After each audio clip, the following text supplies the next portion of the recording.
Hi, everyone. Welcome to our panel, The Promise and Trends of Deep Tech. So my name is Ellen Chang. I'm a San Diegan. I invest here. I'm an angel investor. I have about between 25 and 30 deep tech investments, somewhere here. But anyways, I wanted to introduce and just ground us on deep tech, and then I'll have the panelists introduce themselves. So deep tech, this term goes in many, many different directions. No one really knows what it is, but we want to ground it around, some sort of technology that still has scientific and technology moat, and you're basically developing something that actually could be very impactful in the future for the world.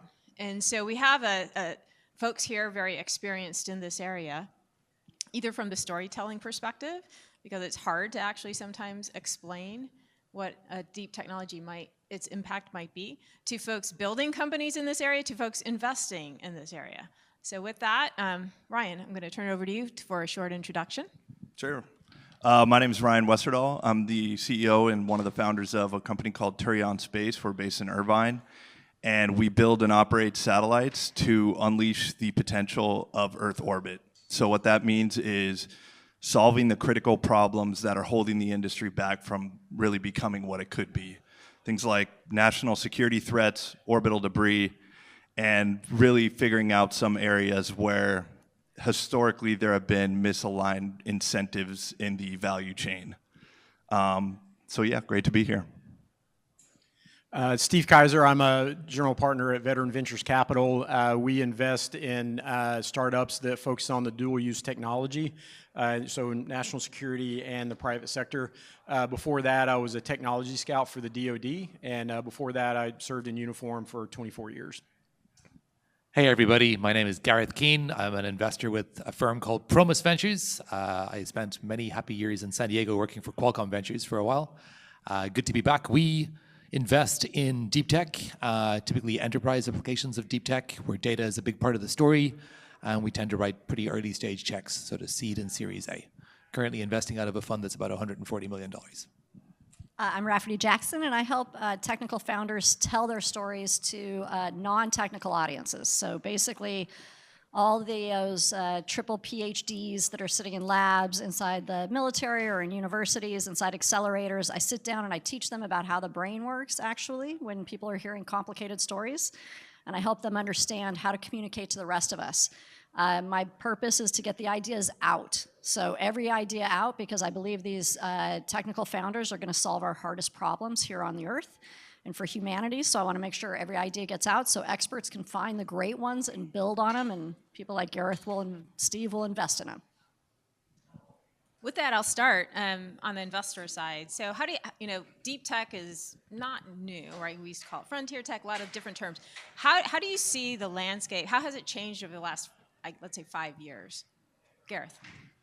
So I think we've seen, well, some things have changed, some things have not changed. I guess, it's not necessarily all that new.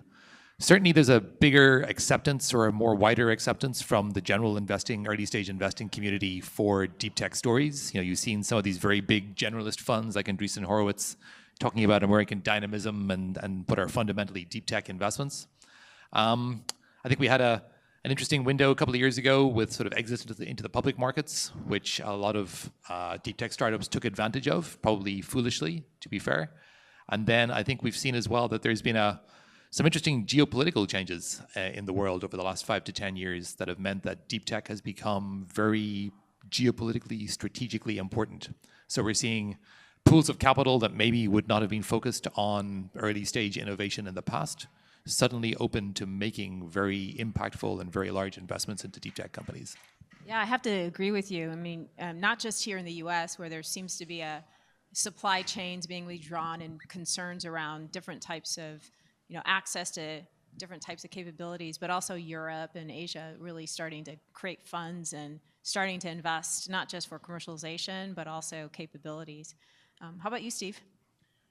Well, thanks for inviting me here to the panel. I went into an existential crisis when Ellen asked me to be on this panel because I didn't know what deep tech was. And so we had a little minor conversation here. I did a search on the internet, asked ChatGPT, all that sort of stuff, and there's so many unsatisfying definitions of what deep tech is. So I didn't even know how to even think about what to say here today. So this week, instead of all the things I was supposed to do, I spent several hours coming up with my own definition of what deep tech is.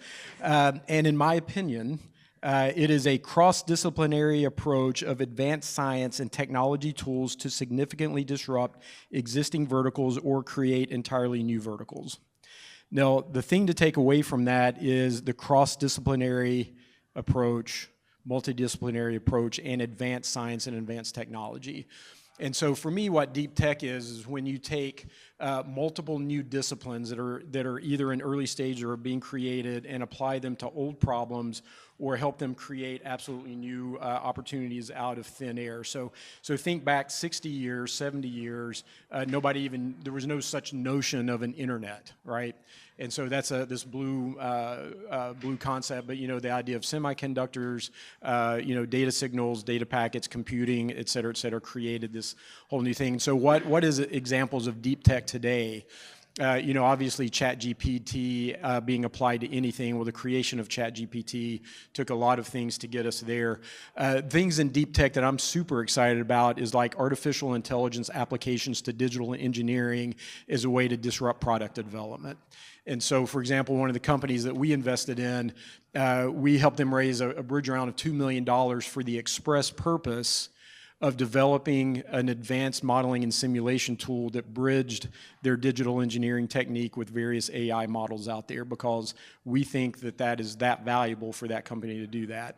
Another example of deep tech is in-space manufacturing. When you think about the science and technology that's possible from that, it's completely mind-blowing. The cancer drug Keytruda, for example, which I think in 2023 was a $37 billion market, was based on protein creation in zero gravity on the International Space Station.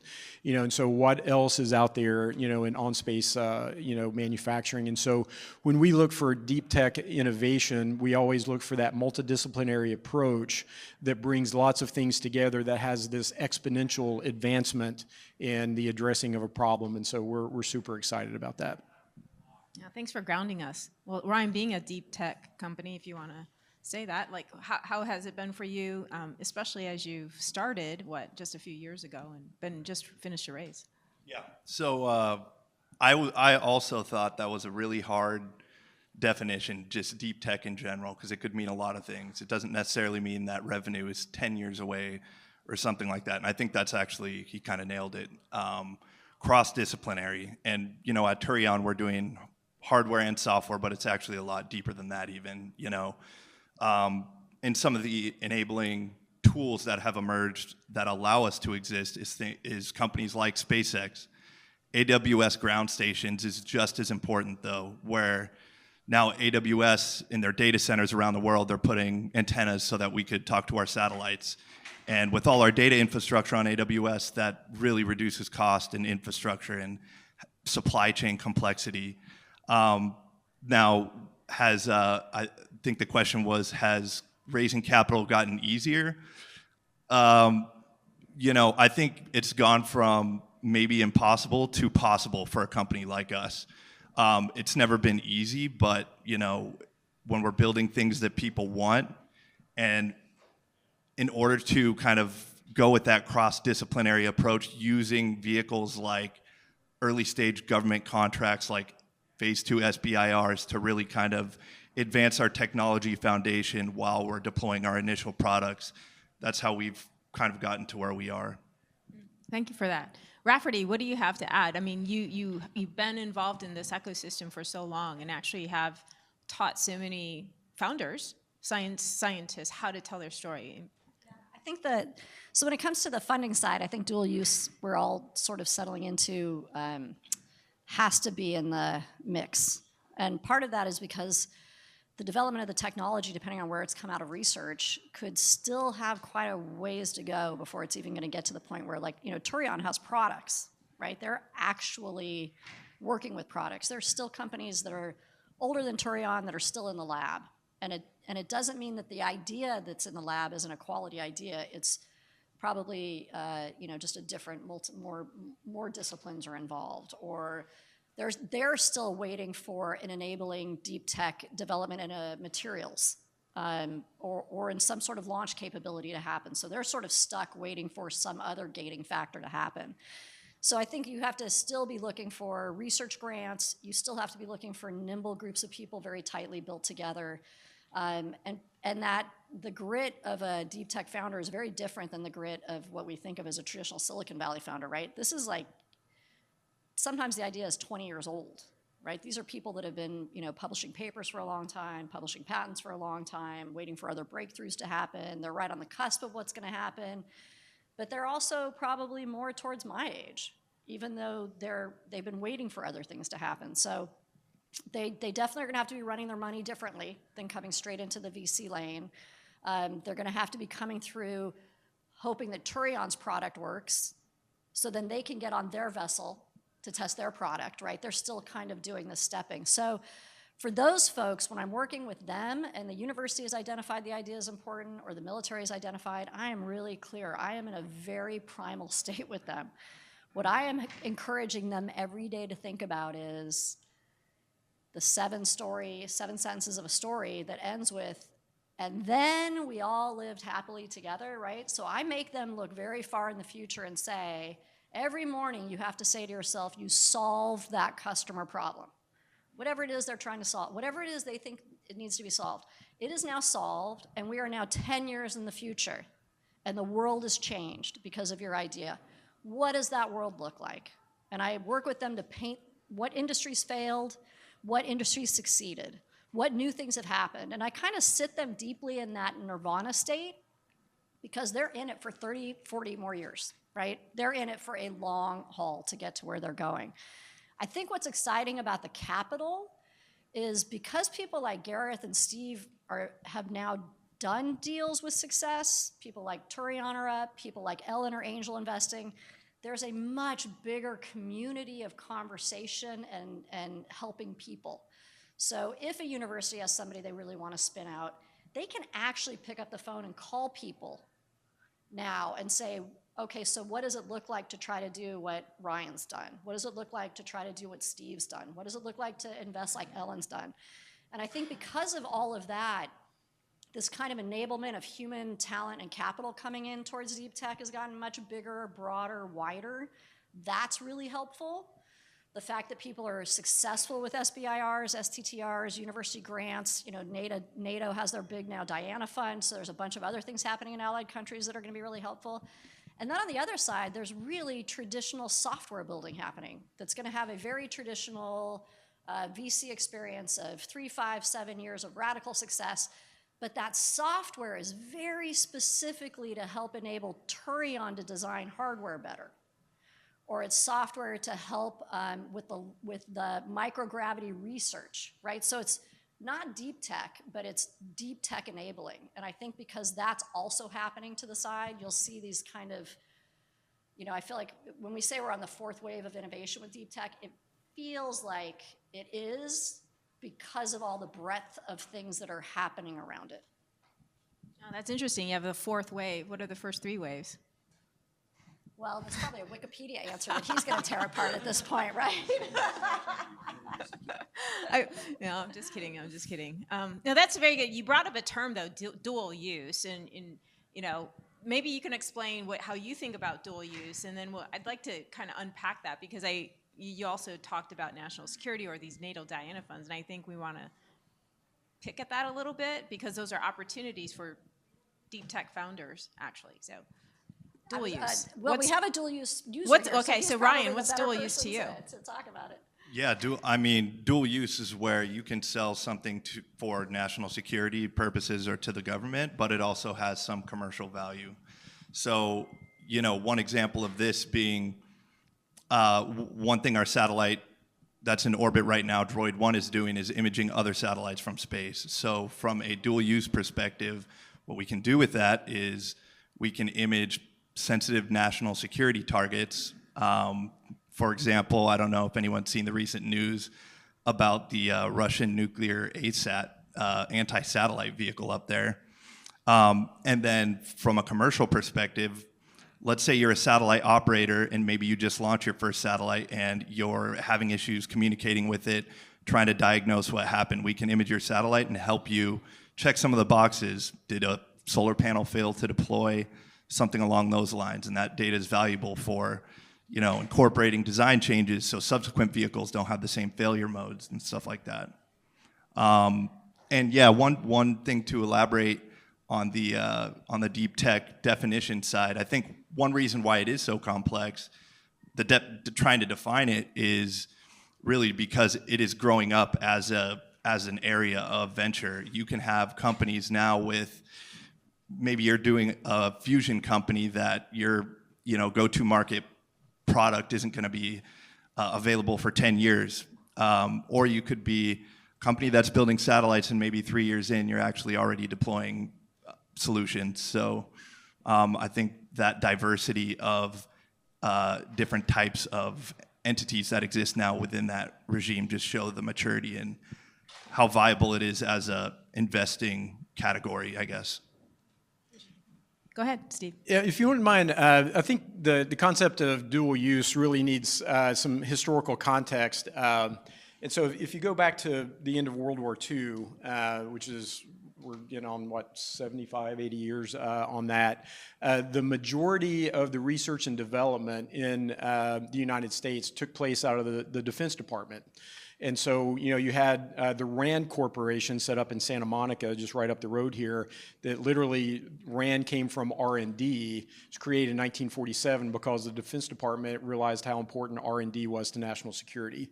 And so you take that all the way up through about the 1970s, early 1980s, the U.S. government, it's like, this is U.S. government technology, and everybody's like, woo.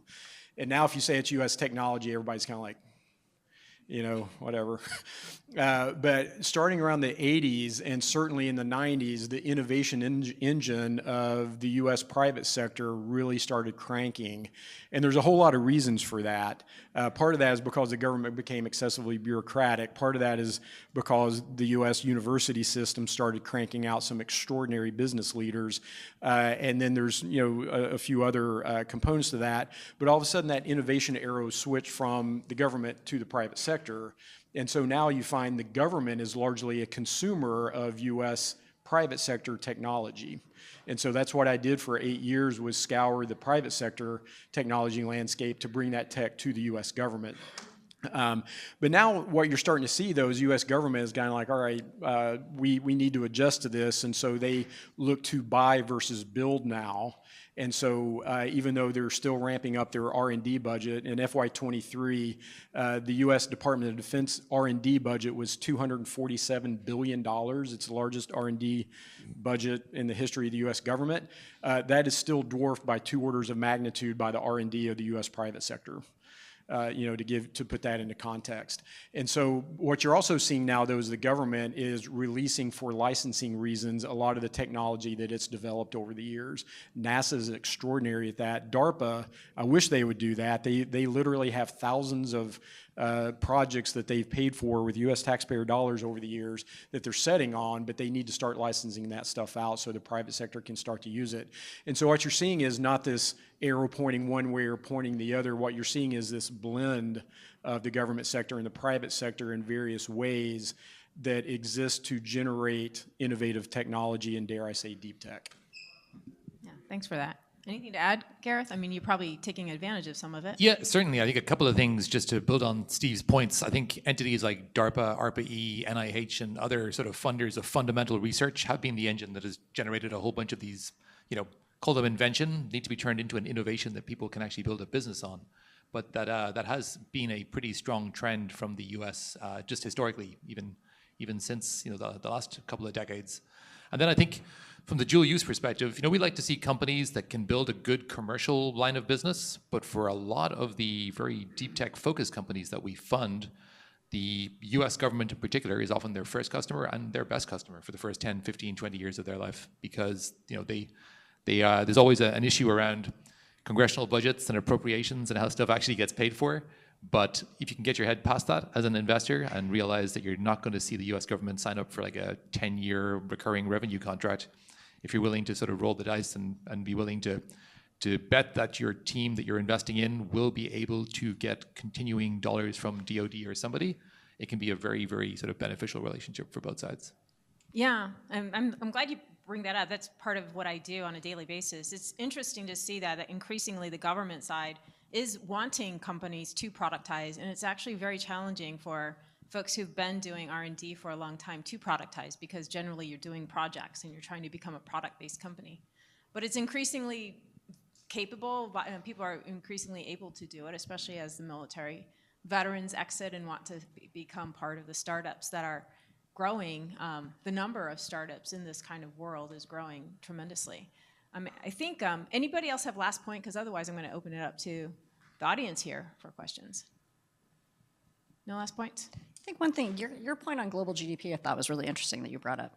So I don't know if you want to comment on that, because I thought that when we were talking about what's the definition of deep tech, one comment that Gareth made was, like, I really sat down and wrote that down and thought about that a long time, right? Good. Because, and his point was, well, you should say it, but in particular, I can't even remember what I said. he had said that it's, fundamental research with an IP moat that will affect global GDP. Like, so that big idea that this is going to affect, because I think for some of us, like somebody like me, it's a little more passion driven, right? I don't invest other people's money, and I do my work on my time. I've always thought of deep tech as having this push on solving humanity's hardest problems, right? And when you said global GDP, he had this other sector of like industry's hardest problems, right? Maritime, construction, these, and I thought, so when you realize that people within this industry are coming at it from such a different way, the end result is it's huge impact. Whatever word you want to use, whichever way you want to say it, you're talking about really big impacts in whatever area that you're sort of focused on. But that global GDP, I thought was like, wow.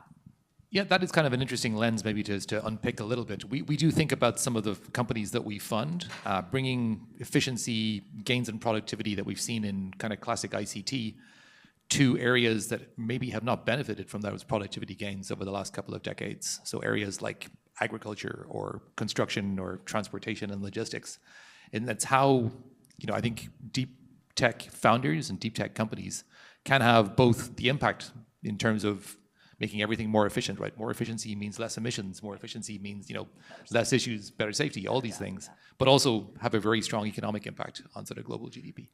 I would say one of the upfront and closest examples right now is the innovation around the battery industry. I mean, I'm not a chemist, but many different types of chemistries trying to fix the cathode problem, the anode problem, the whatever problem, resulting in potentially higher density, more, kind of earth-friendly types of, power capabilities that we can actually take advantage of. I'm going to open it up to the audience here. Anybody have a question? Yes, Tim. Sorry. I'm curious as to everyone's thoughts about sort of thinking about what you just said about batteries versus what Ryan's doing with specific flight mechanisms and things. Your thoughts about solving humanity's general problems and big things to go after versus targeted vertical spaces. Just sort of where the low-hanging fruits are and what you're all thinking as far as what you like going after. So I can take a quick run at that. I'm sure other people will have some input as well. I think building a platform which solves lots of things is all well and good and maybe the ultimate goal for lots of deep tech founders. I think you need to go to market with a pretty specific use case, though, to actually get customer traction and get that all-important first revenue that demonstrates you've got at least some kind of fit with a product market need. So I would like to see somebody come to market with a very specific use case.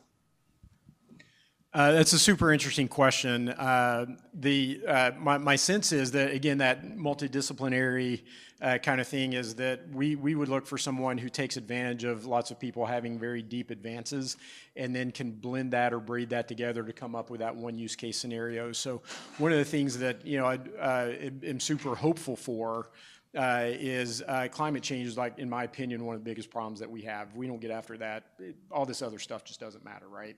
And this is a guy that grew up in the coal fields of West Virginia that's saying this. So, but you know, what is causing climate change? Well, it's carbon, you know, it's methane, it's all these other things which are actually resources in other contexts.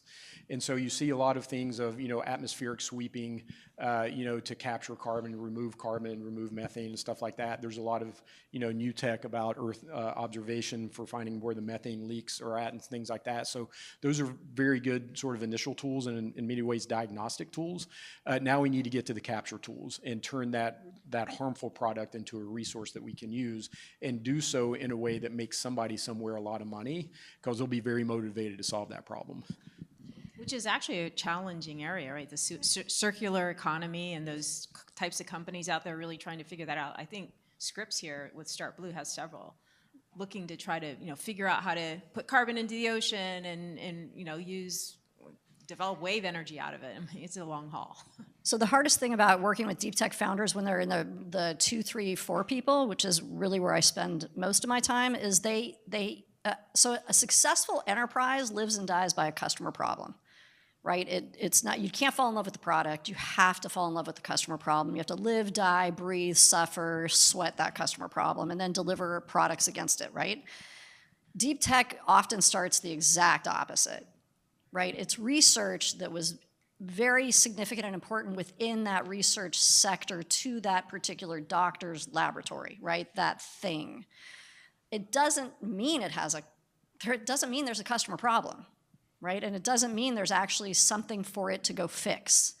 So that really nuanced balance between taking that research and being able to say, well, wait a minute, if we took it and then, you know, did a commercialization around it, there is a customer problem over here that could benefit from it.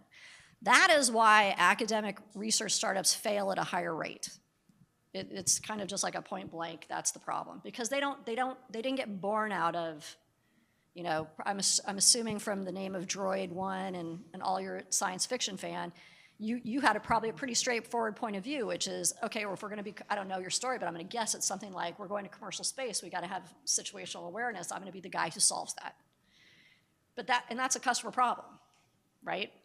So I think that one of the big challenges is, you know, that movement from that deep research to actually applying it to a customer problem. That's the, you know, yes, there's a valley of death on getting it to commercialization, but there's a much earlier valley of death of, is this actually going to solve a problem? Because if it's going to cost $1 billion in a lab hand holding it, that's not a solution, right? It's got to actually commercialize. Yeah, I think the most successful and inspiring companies that, you know, you need the best talent in order to build some of these companies, like SpaceX, for instance. They do start with that big vision, humanity's problem. We need to be a multi-planet species and stuff. But also being very grounded in what is the fastest path to early revenue to solve someone's real problem. And, you know, for us, like the humanity's biggest problem that we aimed to solve when we first set out was orbital debris.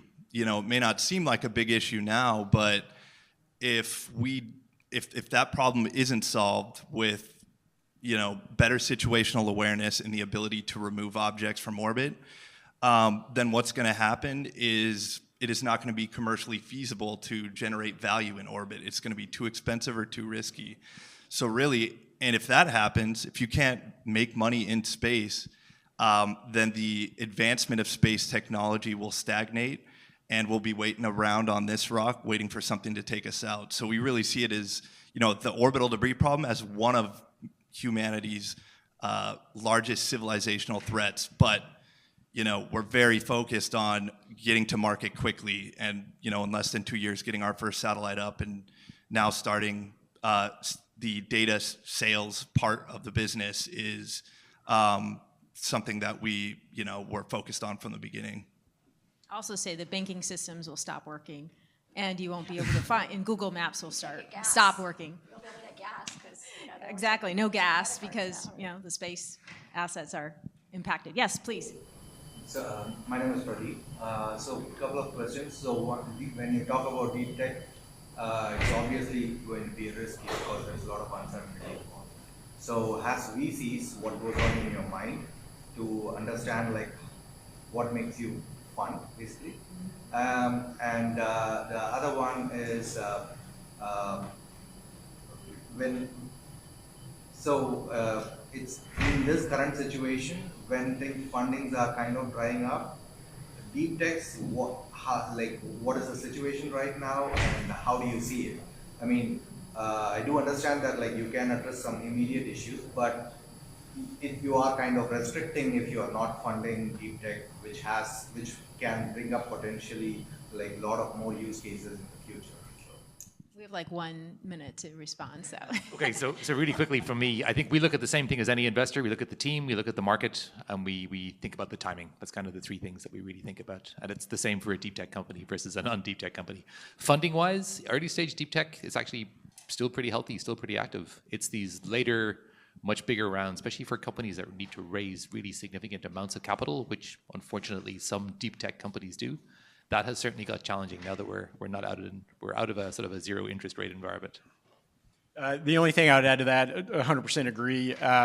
It's all about risk-reward ratio, and what we do at Veteran Ventures is a lot of how can we manage the risk and improve the risk odds.